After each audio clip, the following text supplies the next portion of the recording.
Mbote lisusu bandeko na ngai na bandeko oyangai tokutani ndenge tomesana kokutana biso na bino likambo eza ya contrat to signa bandeko na ngai toyokanaka ke topesanaka ba mwa information mike to discutaka to réfléchissaka to se complétaka parce que nul n'est parfait ngate na yebi nyonso misusu pe oyo topesaka eza bino mutu bopesaka biso yango toyaka boye mpona tosololaka bandeko na nga surtout mpona makambo ya mboka na nga. Je pense na suka ya élément oyo tokotiela bino parce que tokosolola makambo ya ba muyambo makambo ya Jeune Jomi Dongala décision ya libération ya Wit Mulongo ancien directeur de cabinet à Moïse Katumbi Chapwe. Toko solola makambu ya fonctionnement ya justice ya mboka nanga. Toko solola makambu ya ba rumeur. O toko yoka ya négociation entre Joseph Kabila et Félix Tshisekedi. Je vais essayer d'en parler un tout petit peu. Bien que na lingaji kolobela yangote. Toko solola makambu ya banzela. Ya ba travaux. Maintenant suka nango bokolanda moi le yembo ya ndeko Jos Kauta ya zana Londres to tela kibino nzembo na yemoko to kotela bino ya mibale lelo pour que batu ba découvrir quand même ndeko wana na domaine na ye po ndenge na yebisaka bino nous informons. Nous faisons en même temps la promotion de notre qui émerge. Toko zala lokola bando kite oyo. Ozo bundisa mabe mais ozo sala mabe contre bandeko na yo. Mutu na mutu azaka na domaine na ya évoluer. Ezana ba oyo bazana politique politicien. Ezana ba oyo bazana katia ba domaine mususu. C'est comme ça que bomonaka toyambaka bandeko ya ndenge na ndenge ezala tangu tokendaka libanda ezala tangu tozalaka na kati.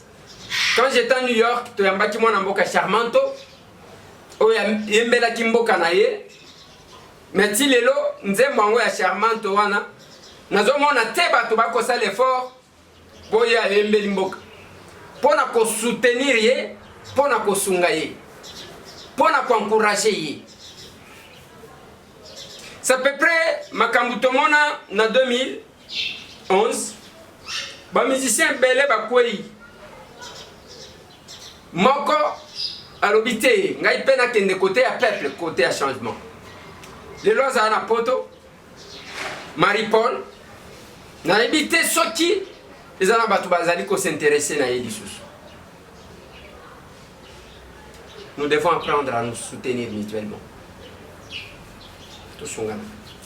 Tobeta masolo bandeko nanga lobi mwana mboka Tambwe Mwamba a organisé conférence de presse na kati ya conférence de presse wana lobi Wit Mulongo na bandeko misusu 35 o ba yebani penzate ba ko bénéficier mesure wana ya ko obtenir liberté conditionnelle pour que batika bango alobi Jomi Dongala Jean-Claude Muyambo baza libérable était ni lelo ni lobby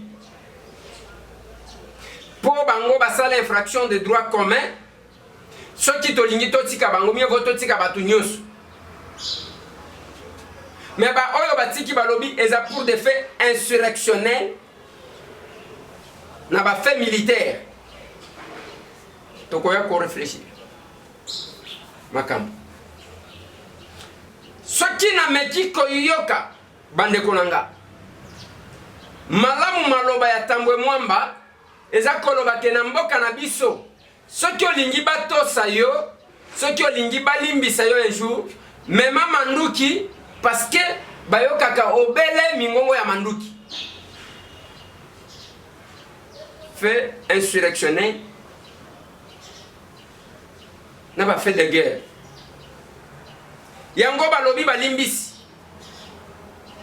Insurrection eza koloba nini?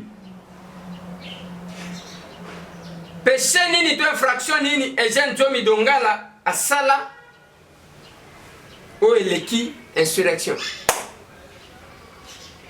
Péché nini oyo muyambo asala o eleki insurrection. Pona Diomi bako brandir viol sur mineur. Pona muyambo spoliation. Viol sur mineur. Mais le dessous des cartes, Eugène Diomi Dongala za moko ya ba oyo ba obelisa na maloba ya Tshisekedi. Alobi bo siéger te, alobi na ko siéger te. Diomi Dongala muluba te, Diomi Dongala mukongo, bato ebele pe baboya Diomi a landa ordre wa. Quelque temps après, arrêtez-moi ce monsieur, bakangiye, azakuna ko croupir. Tambo mwamba lobi, ils ne sont libérables ni aujourd'hui, ni demain. Qu'est-ce qui a fait que Makamunyo se tambora ki malamu? Batie bakiti na makala pour la libération à Bandeko. Makambo changé brusquement. Est-ce que Zaka pona kanda ya ba propos ya ba sango? Mutu ya mibale muyam. Score des alaki na majorité. Ya yengo ngai côté alobi jamais. Ngai na okokate. Ali a participé à la marche le 19 janvier 2015. Le lendemain, Jean-Claude Mouyambo est arrêté. Nini o ibanda kwa batu.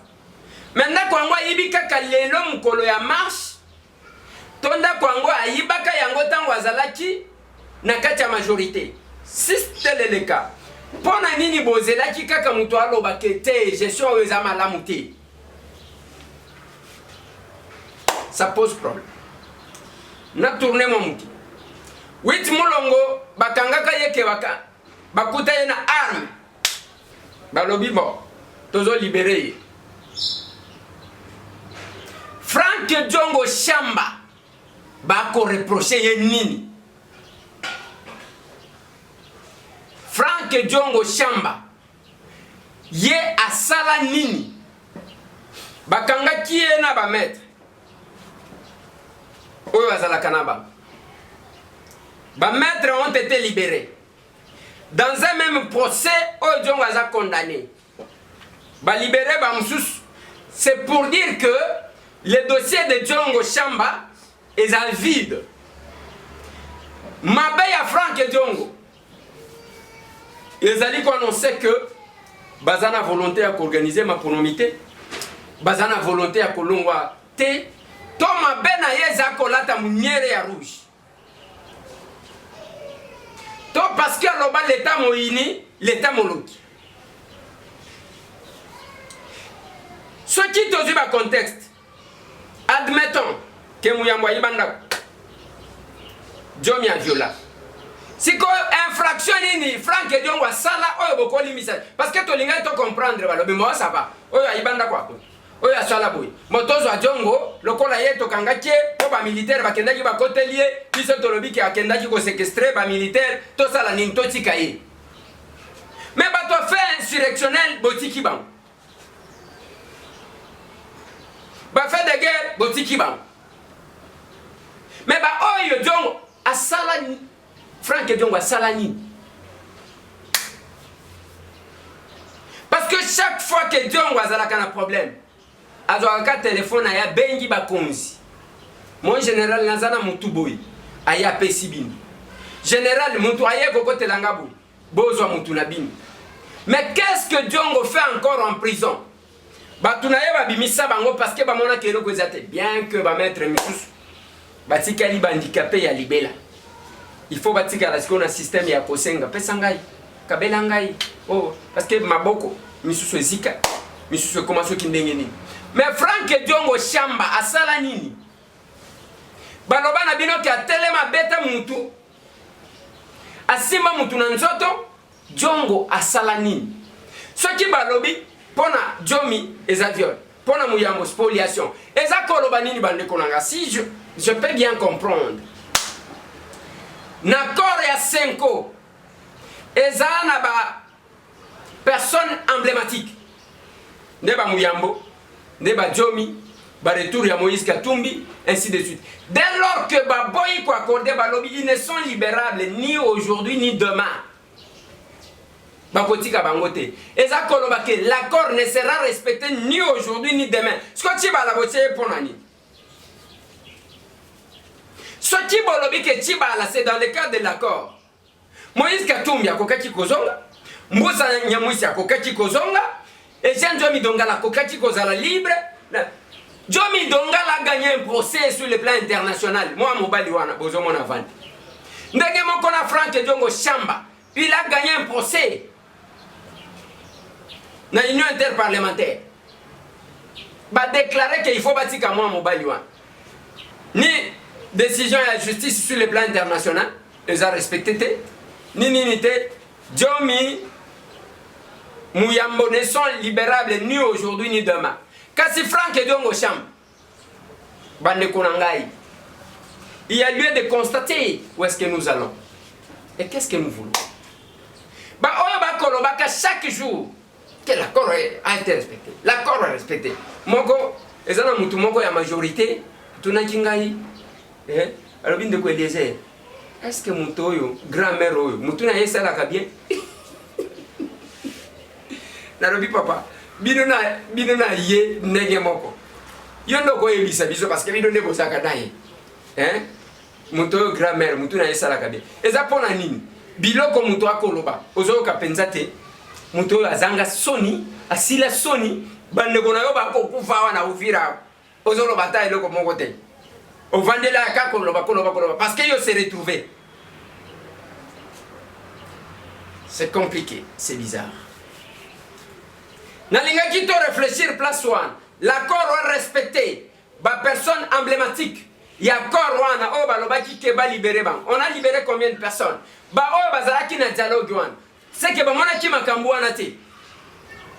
C'est un peu compliqué bande konangai à expliquer et à justifier. Dossier msus o bokolobe. Dossier ezaya négociation, les négociations qui se passeraient entre Félix et Tshisekedi na Joseph Kabila pour que Tshisekedi a comme premier ministre. Nano sanga itambo na lobby na niveau tokomi important ces ali sousté à Félix comme premier ministre na teleme la Félix aloba nanga tozana ba vidéo alobi zo teleme nanga pona nini donc yo kanisi ngai moko wana na zana ba faculté nanga te. Est-ce que vous avez une ambition à kokoma premier ministre pour le moment? Yango aloba que pona nini bondimaka batu misunga bondimaka ngate. Mutema mutesu. Lelo komi bako négocier ndeko moko komelinga na poto. Ba mususu pe bakomaka.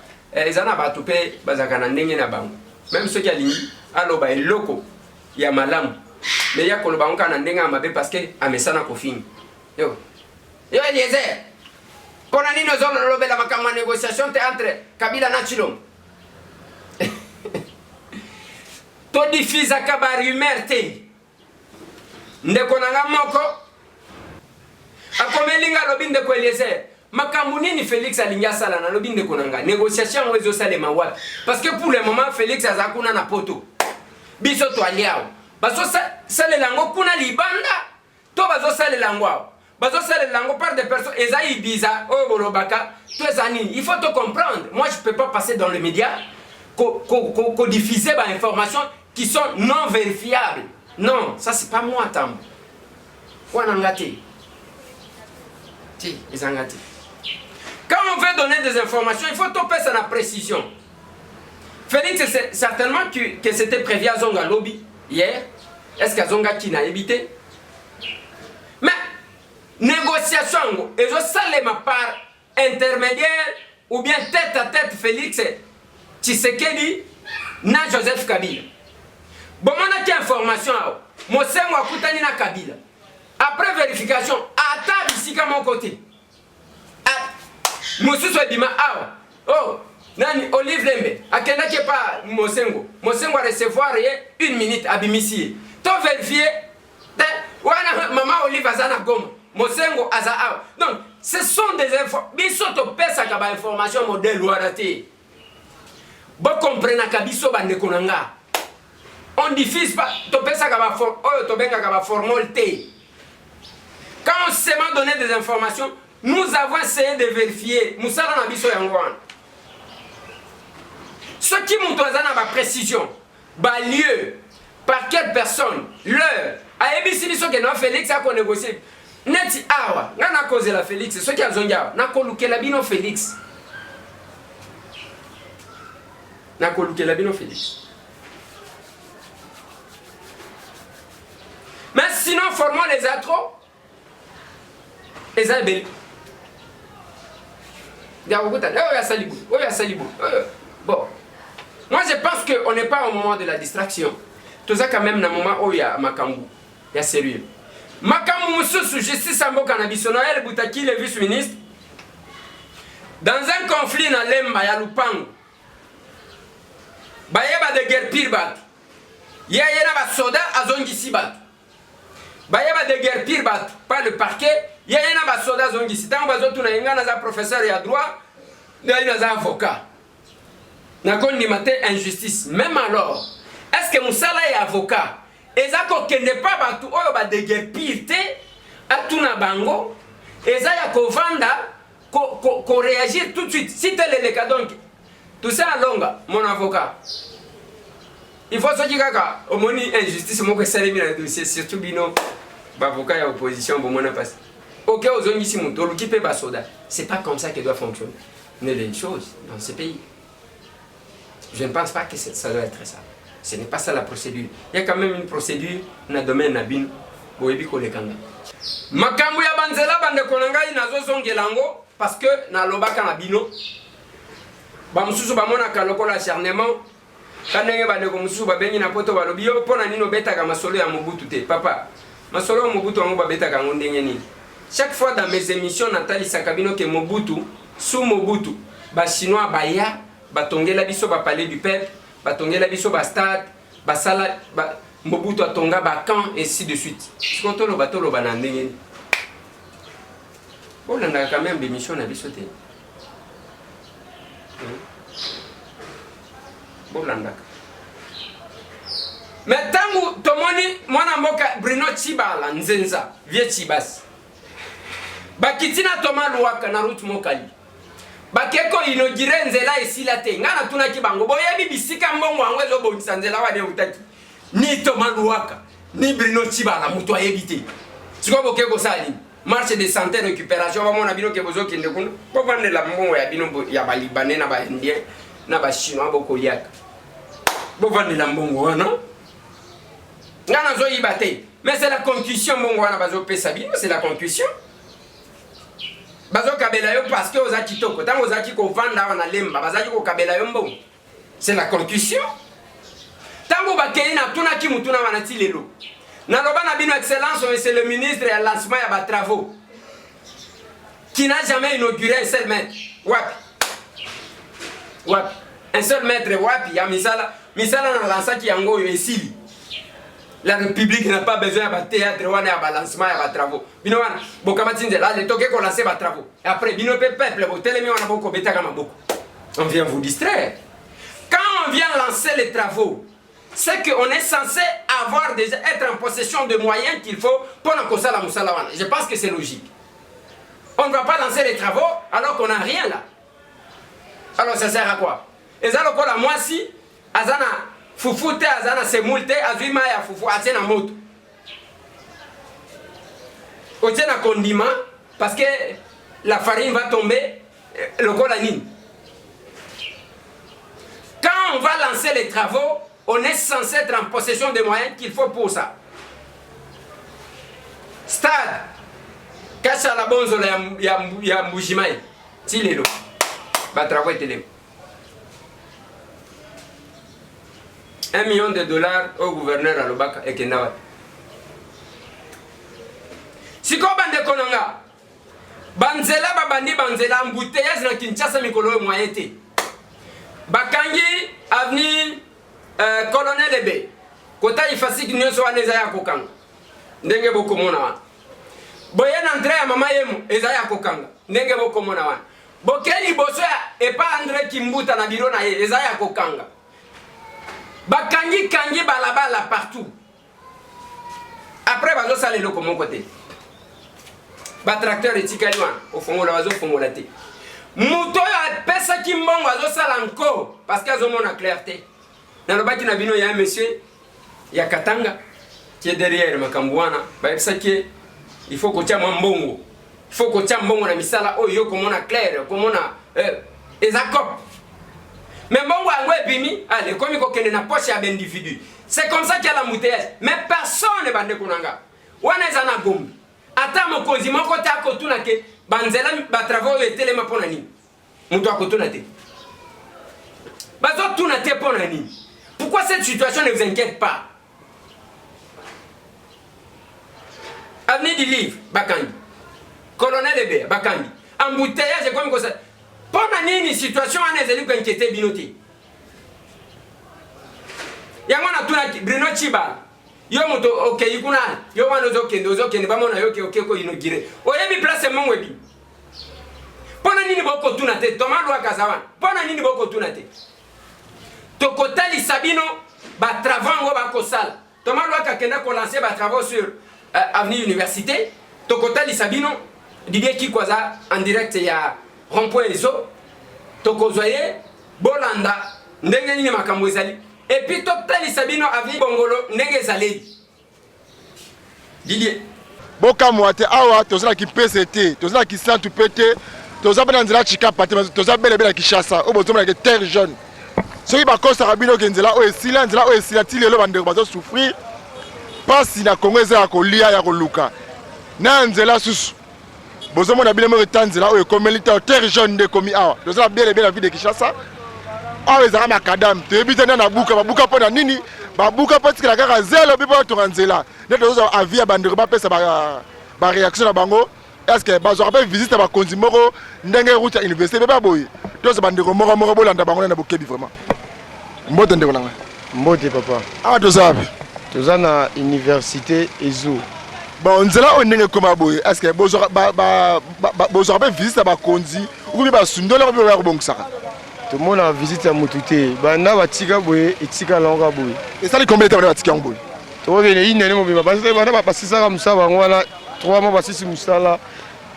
Basundolo en outil, le Batika Royal, ils se soutaient, les souté, tous souffrent pour poto, poussière, la air à moule, la poto, la air à mouille, poussière en saralaté, tout comme jaune, t'as la couleur à mandé, des couleurs à points. Basi ça Moussala, Batiki Zelo, de Baba Kuta Makadam, Balongoli Goudron, Batiki Zelo, de Moussala Sili. Bon, tu vois, ceux qui pona bango ne Moussala, ba ko sala yango, après ils a dit nango prince vraiment Makadam, ba na go zala, ba e ba buki yango. Balongoli yango nyonso bamemi na bakami baketeka yango ba na mama pango za kata ba makala parce que bazwi mabele ya ba Kongo ba ko sopela biso a basundoli yango bongo donc bazwi ba makadamo ezake bateki ba ile bino zelo mususu ba tikela bino balolo donc bazala besoin de détruire ndemboko ba bongisa tozoye bate soki idée na bango eza nini ti lelo ata moi visite ya kobeta tout ko sala ne ba ata mokonzi moko ata gouverneur ata ministre ya emploi mutu moko te ata ministre ya travaux publics aza te ata mutu moko te atika koleka ka ndenge omoni yango mpe ka ndenge ezalaka liboso kutu kuna eza moye te nzela ekabwana mbote ndeko na ngai mbote ndeko na ngai awa toza wapi awa toza na commune ya biso ya nini ya université poste université siko natuli bonzela o ndenge tikala bayaka lisusu te babongisaka te obe ndenge nini banda basala makambo oyo batikeli biso mabele oyo ya jaune oyo bayaka lisusu te ezalaka ta prince na biso ezalaka te mabulu moke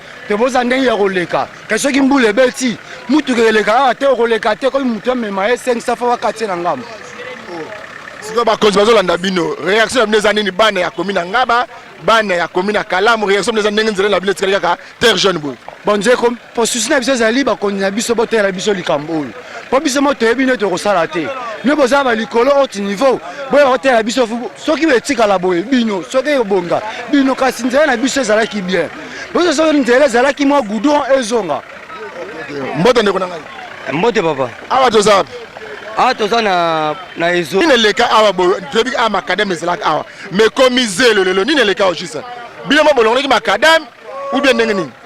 Papa mboka na biso za mboka mo ya passe. Biso to souffrir. Nzela na biso ezaki bien. Mais moi nzela ezalaki bien. Nani apesaki débat longola makadam ezalaki ya goudron ezalaki? C'est l'État parce que soki mutu ando buka de nzela l'État za l'État. Nzela ezaki bien mabula mike. Baye balongoli mabanga bateki na mapango. Après ça bazui mabele ya jeune ba retirer la biso ay comment so zo leka to comme na louf do da boulevard à louf. Donc awa na loufu dans louf veut dire na ba Congo donc awa tana Kinshasa commune à Kalam na louf e cocaïne nango. Donc ça ndenge moko to na louf ya radio comment neti louf to ndenge moko. Donc ba konza mboka bazwa solution. Soki ba pesi mbongo ke ba bongisa nzela bala basala suivi nango balandelaka parce que ça va bien. Mbote ndeko nanga. Mbote ndeko. Yo poussa moto souffrance nzela oyo. Ezala ka be banda kala be ko be banda mukoni. Papa na ebiso to nyoko mafort.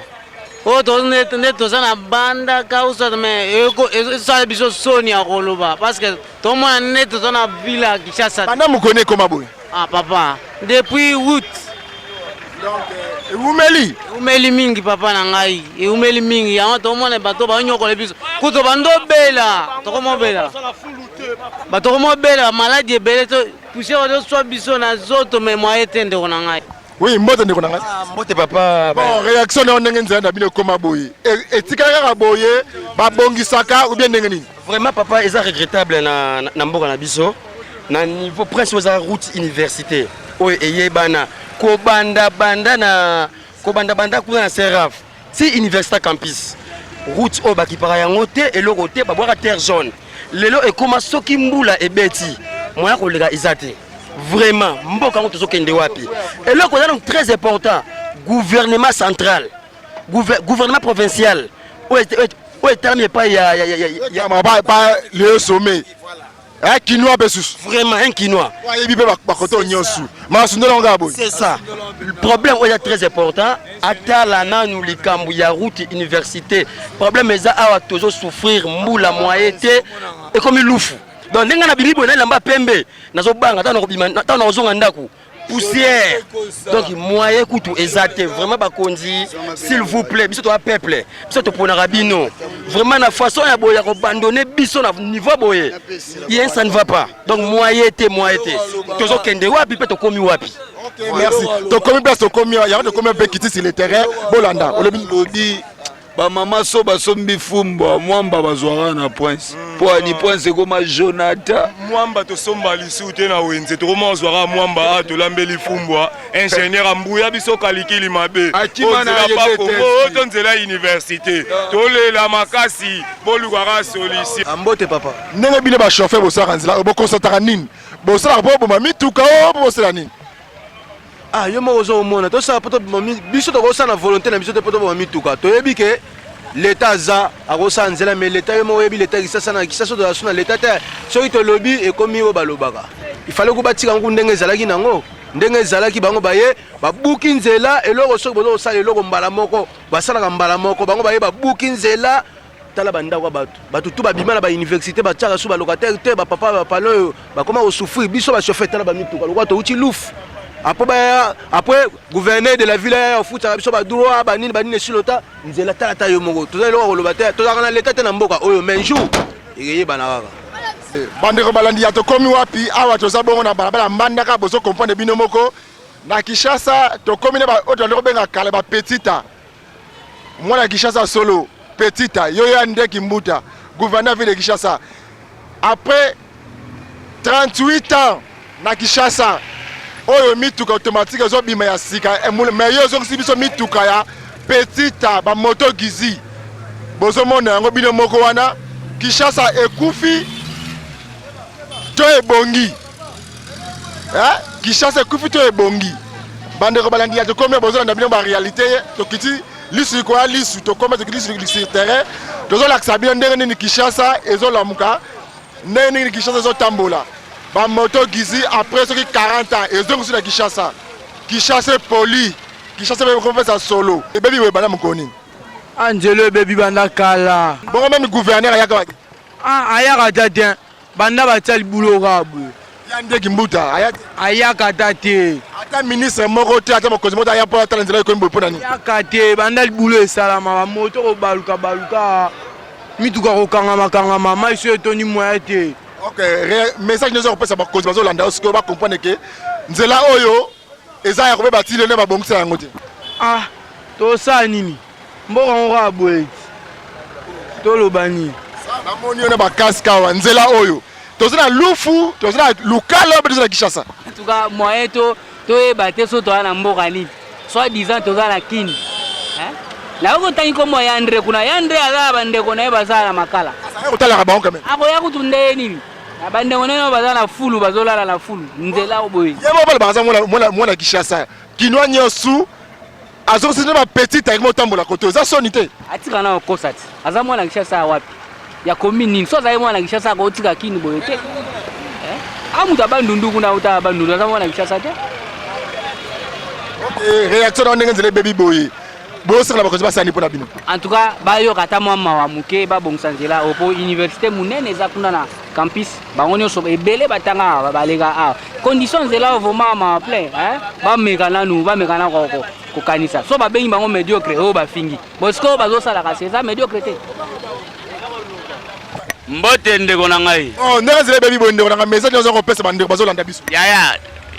Ya kolobezali bavandi tamula ibakokelo kotalo basimba bisaka bakendete Kishasa ya Mobutu atikela biso yango ka moko yiba mbongo bango nyonso ko bana numéro 1 na descendance miyibi babomi Kishasa babomi mboko mena batu ba vivre ndeni bako kate bakende batika Kishasa Mobutu atikela biso evanda ndenge laki bote awa toza wapi toza ngaba na presse ya université réaction nini nzela baby boy réaction ezani trop c'est trop o eza Congo ya mboka na biso ngaba ezalaka na Rwanda te ngaba eza na Kinshasa trop c'est trop tala avenue de université oyo bunde bokende campus ndeni soki yo ministre ya transport ou bien ministre ya université ou bien ministre ya nani okende université avec nzela nini na yebite tozana mboka ni to mboka na biso trop c'est trop tolemi tokomi na suka. OK, mode mas mote papa qui n'est comme un village merci bandeko balandi atokomi wapi boyoki ba réaction ya population eza pena participer mawa ya komona Kishasa tant Mobutu azalaki tozana ba petite awa lelo bezongi na ngoso moto gizi donc ele rechanger eza na ngote on compte pasi ya nzela na souffrance ba konezo bakisa makaka awe ezaki makadam boyebo chimoli bokoka bongisa te Yande Kimbuta gouverneur ville de Kishasa Kinwa talanzela oyo bandeko bakendaka mwa kozwa intelligence na université état ekomela balebi ça fait moi une année nzela oyo ezalaka kaka boye baza vraiment na besoin solution. C'est bon.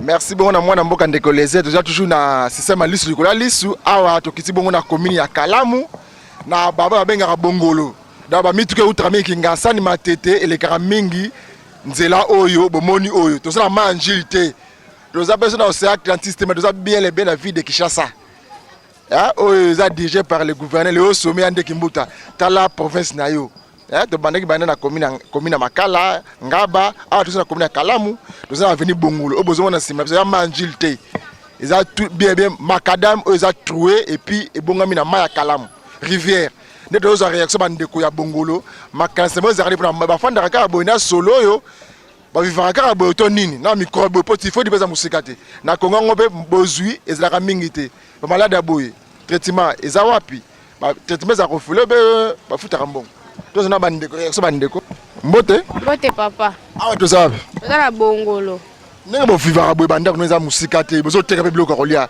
solo wana bo sala na bo